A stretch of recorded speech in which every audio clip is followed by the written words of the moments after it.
liela rokdarbies ar tamborēšanu. Jā. Viņa mācīja bērnu drēbītes visu, jaciņas un cepurītes un biksītes, visu tā satamborēja tamborēšanu. Iecienīta rokdarbniece. Jā, nu fiziski viņa neko nevarēja, un saimniecībā man liekas mājā viņiem nebija, jo ģimene viņiem nebija. Tādi tālāki radi bija. Man ir grūti pateikt, vai kādreiz, vai tas nav bijis agrāk kulšanas laikā. Arī viens vīrietis te, mums te tāpatās caur tām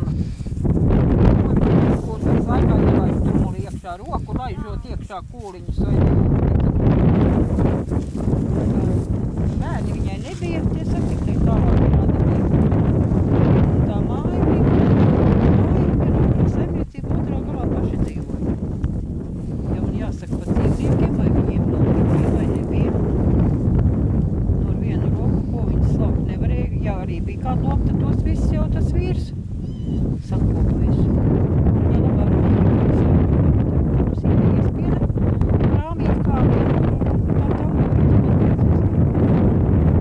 ja es nesavēloju, man liekas, vai pat viņa mana meitai bija uztamborējis jaciņu un cepurīt tamborētus, jā. Tāda forša tanta bija, un sonkuls tāds, nu tās pa politiku tā gudras bija, jā. Viņa vispār nebija jau vairs stipri strādāt. Strādnieki, un kāda viņa ar vienu roku vispār bija strādnieks.